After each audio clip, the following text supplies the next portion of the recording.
absolutely thrilled to be talking with you all. My plan for today was to do something a little bit different from maybe what other speakers have been doing.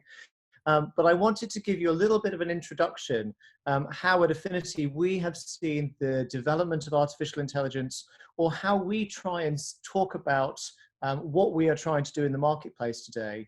And the reason why I feel that this is an interesting way or a different approach is that in the press and in lots of commentary, and maybe how some other companies that talk about AI, we actually feel that they can mischaracterize what actually is happening in the space. And I think it's just interesting just to go back to basics and reflect a little bit about how the industry has come together, to distill some of the myths about the industry, and then to be really practical and think about, well, how actually can this technology actually help people today?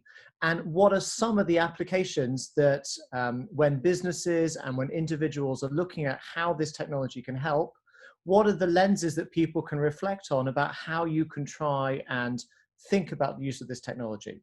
So what I'm going to do today is three things.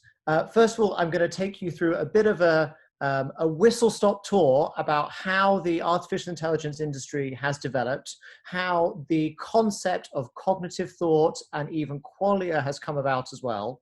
I'm then going to talk a little bit about what we feel at Afiniti AI can actually do today. And then finally, I'm going to open it up to some questions. You might not have any questions, but I want to have people to give the opportunity to ask me anything about what I've said, or also about what we are doing, not just around the world, but also in Turkey as well. So with that, I'm going to start doing a bit of a whistle-stop tour around how cognitive thought and computers have got to the stage that they are today, and how we are thinking about AI in the world. So let's see, how do I get this to go? There we go. I have to do it that way. So quickly about me, I'm pretty boring, but just so you know, I spent 10 years at Bain & Company. Before that, I was a political writer. I've been at Afiniti for 5 years now. I'm the Chief Marketing Officer, but you can look at us all online. I'm not going to talk about us today, but go find out more on our website if you'd like to. So I said a little bit about how the fact that AI, we feel, has been mischaracterized. So let's just take a step back and think about how AI has got to the stage that it has today. Nearly 4,000 years ago, we had the first concept of someone trying to use some level of automation or non-human processing power to do some sort of tasks. The abacus came about in about 2000 BC. The first then addition to that was when you had gears. So gears got added into that process, 1645 AD. And then the big addition to this, the radical change, was we went from gears to small gears. And increasingly what this allowed people to do was to have technology take on a greater amount of the mathematical work that the human brain used to do. Then obviously the big change that we had the advent of electricity in the early part of the 20th century. And this was what most people think of as being the first way in which transistors and computing processing power with electricity actually started to think about the concepts of cognitive thought. Interestingly, on the side, this is also when there was a lot of information and writings which were trying to reflect on what is qualia, how could computers potentially think about human levels of cognitive thought. And there was this whole sort of expansive research with the advent of electricity, and while we were starting to theorize about what technology could actually do. Vacuum tubes came in 1950, some fascinating use cases and how they were all incredibly unreliable. I'd encourage you all to have a good look at that. We then had transistors in the late 50s, which were a big step through. We then had chips and microprocessors in the early part of the 60s, which is when we sort of think today about the modern sort of stage of computing processing power. And in the 60s, again, this was when there was another great big narrative around talking through, well, are computers actually able to replace humans in terms of cognitive thought? Are machines actually able to replace humans? Where can they be used? And there was an enormous amount, even if you go back to science fiction writing, an enormous amount of movies and films around challenges and the advancement of computing technology. The interesting thing is, if we look at this in a different way, if we try and look at how computers have related to cognitive power when compared to natural organisms, we think the 1701 IBM computer, I'm actually old enough to remember some of these when they were floating around. If we wanted to make some level of comparison in terms of cognitive thought, you might want to put the processing power of a computer in the mid-90s to that of a leech. And the reason I want to make some of these comparisons is I think that when we are talking about artificial intelligence, there is a misconception about what AI is able to do and where it can be used. And so the challenge with this is that people feel that computers are getting to a stage that they are able to replace humans. And a lot of the narrative around artificial intelligence and looking to the future is that they will be able to do this. And the reality is that's wrong. And what this means for us when we're actually thinking about what technology can actually do today is we need to be very thoughtful to reflect on what actually the reality of computing technology is. We need to look at the reality about what it can actually do. And we need to think about those lenses when we are looking to use cases and when we're looking to how we can apply technology to help us all in society today. Moving forward, believe it or not, the iPhone, a little bit of an unusual statistic. The first generation iPhone had roughly the computational power of a cockroach's brain. We then had an Apple Watch, which actually, if you wanted to try and put it into flops, comparable to the processing power of a hamster. But this is when everything starts to fall down.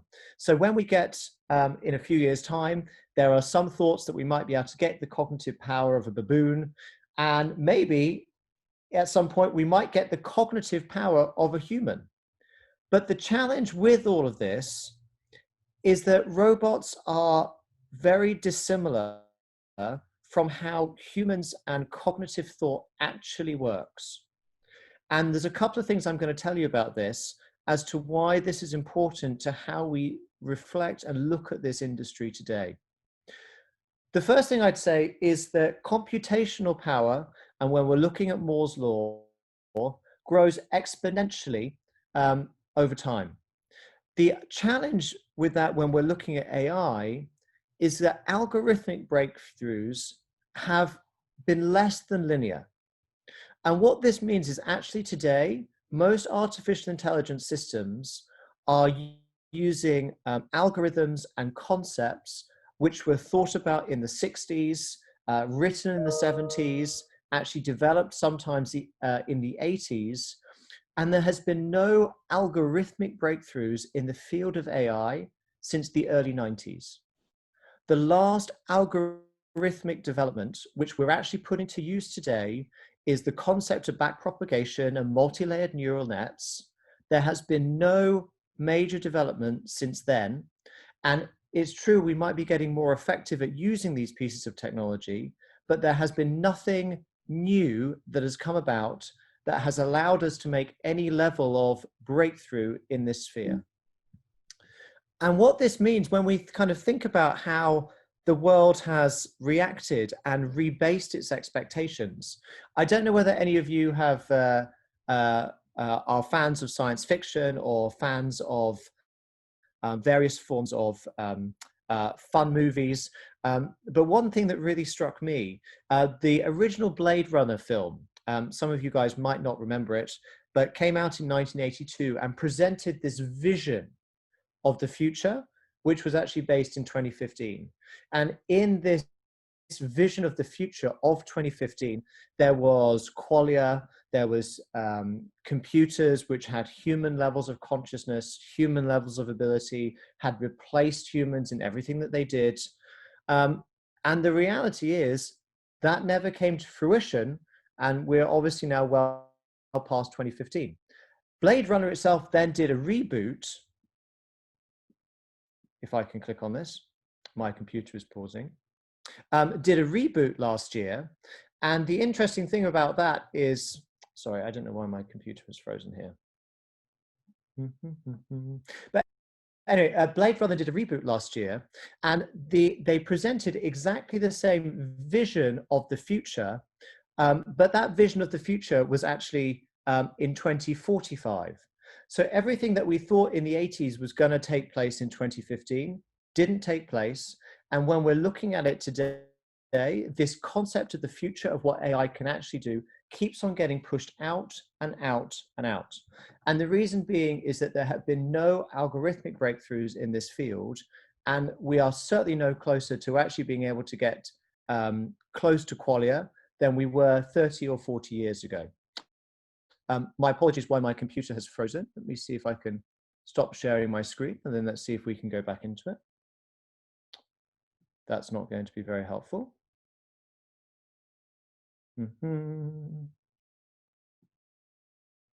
Sorry about this, guys, but I thought it would probably be quite useful to show you guys all of these sorts of things.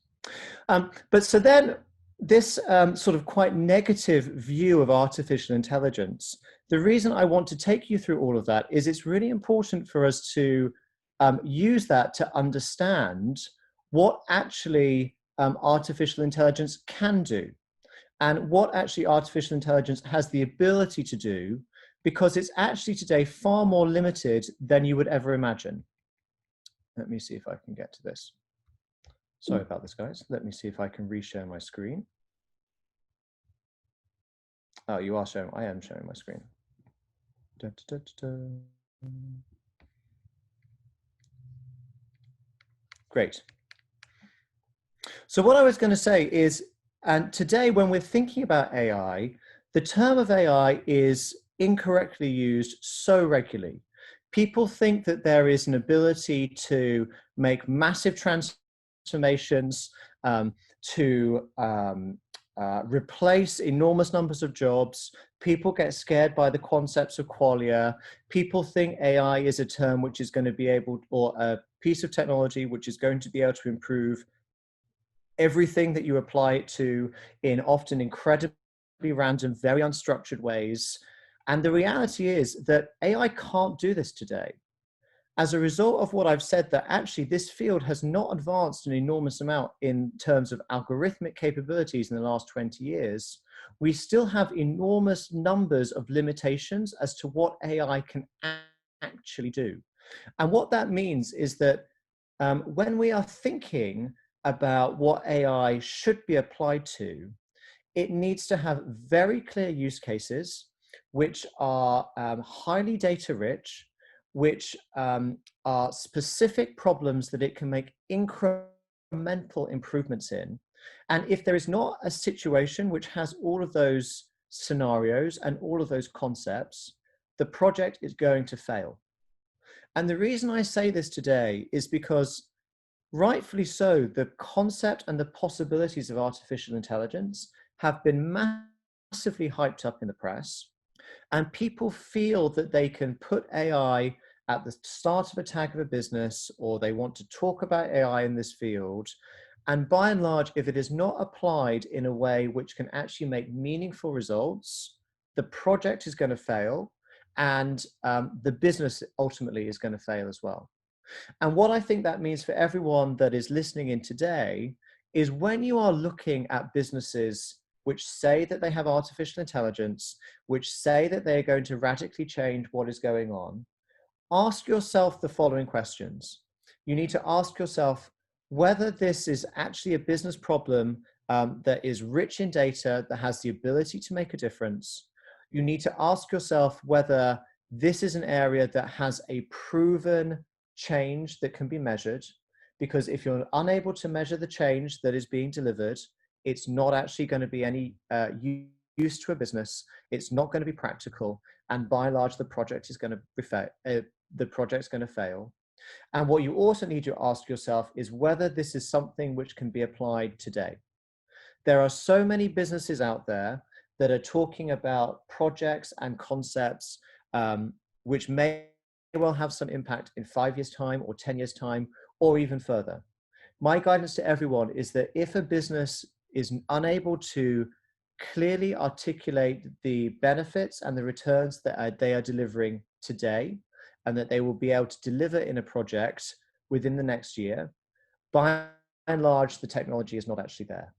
And the reason I'm saying all of this is because I feel it's really important for everyone when we're looking at this field to distill what actually happens and what is actually achievable, versus all of the hype that is around this industry and which is around what people, unfortunately, are misplacing trust in this technology today.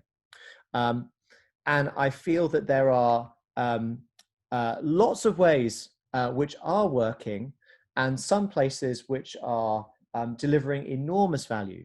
Places like hydrocarbon detection. There are lots of businesses which are using the rich data, the enormous quantums of seismic activity which people are looking at to try and look at things like that.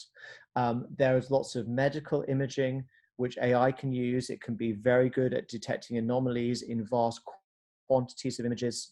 What we're doing, we're trying to pair callers and agents, billions of callers and agents together, looking at patterns of data to make the appropriate pairings to improve outcomes. Today, obviously, one of the other big things is it can be used to try and detect disease outbreaks and look at helping support on relief efforts and so forth. But unless the way in which AI is being applied can deliver highly measurable returns in a very short-term environment, just be very careful about businesses that claim that they can do what actually they don't feel able to do. So I understand that what I wanted to do today is a little bit different, and I wasn't trying to debunk too much about what's going on in this industry. But I think it's really important to, when we're talking about AI, to be really skeptical actually about what so many people are saying on this subject, to try and think very tangibly about where we can apply technology to make a real difference, and how we as individuals or people that are feeling or looking at roles and opportunities and jobs where we want to go, think about claims that businesses make, feel, do they actually make sense? Do they actually support what AI is actually capable of today? And we all need to be, we all need to question very cognizantly whether actually claims that people are making are actually true. And if we all do that, then AI will have an enormous ability to help society. But we also need to realize its limitations in the world in which we live in today. So I'm going to pause there and say whether anyone has any questions either about the space or about our what I feel is a realistic exposition of where AI is today and the challenges the industry faces. And whilst I didn't intend this to be a negative trend around the industry, what I hope it is a wake-up call to people to be really thoughtful about what AI can do today, where it can be applied today, and how we can use it all to try and help society in the most appropriate ways to deliver results for all of us in our quest to make improvements in everything that we do. Chris, hi. I might have a question. It was a great presentation, first of all, thank you very much. And the question is, from your perspective, which sector is using artificial intelligence properly from your perspective today? Yeah, it's a great question. So I think there's three I'd like to call out. So first of all, I think the healthcare industry is making enormous strides. I think they are applying it to very specific challenges, which has lots of rich data. And examples that come to mind, they are using it for cancer detection in images, so whereby they can look through millions of images all in one go and look for tiny anomalies in the images. And of course, this fits with the profile that I'm talking about, whereby there is an enormous amount of data. There are specific tasks that the AI can look for, that's something that's very effective. They are also using it for behavioral pairing to try and improve outcomes for patients, and improving adherence rates, which is another area the healthcare sector is using it well for. And today, as we all know, as the whole world really is trying to find vaccines for the horrific coronavirus, which is engulfing our planet, there is also an enormous amount of AI which is being used to look for patterns within all of the work that's going on there to try and think about how that can speed up the process as well. The other one, actually, I would say, is actually the old school petrochemicals industry, which is using this highly effectively. So again, what they have terabytes and terabytes of information, which has mapped the entire world's oil supply or the seismic activity which is taking place under the ground. And historically, this would take humans augmented with computer programs months, if not years, to look for patterns within differences to try and detect where hydrocarbon deposits are.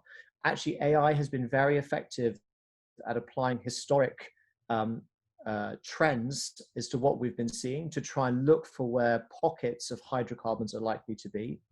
The third industry I'd like to highlight is actually the telco industry.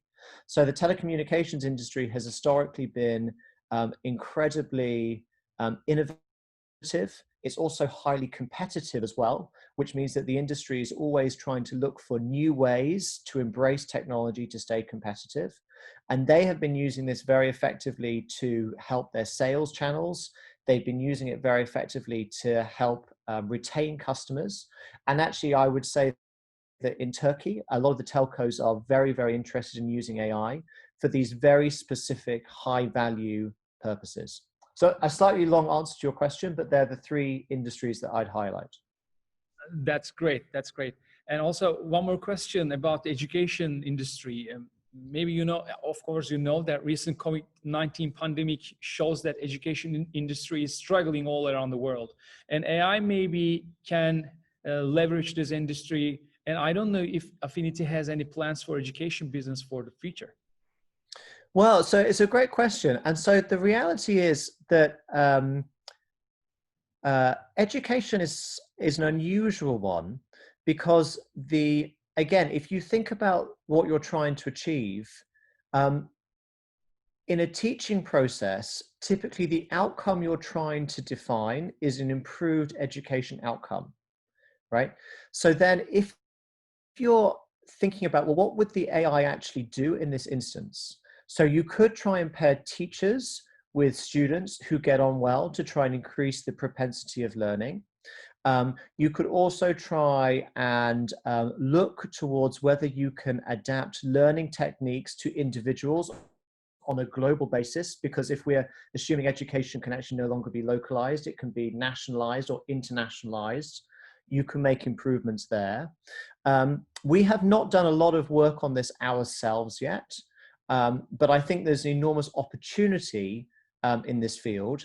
And maybe one of the silver linings to this horrific pandemic that we're living through is actually remote interaction between individuals, especially in educational environments, will mean that there is a much broader range of teaching available in different styles and in different aptitudes, that people can think about what is the learning processes that they best benefit from, and probably increase the opportunity to benefit more from those specialized learning techniques rather than having something which is more localized.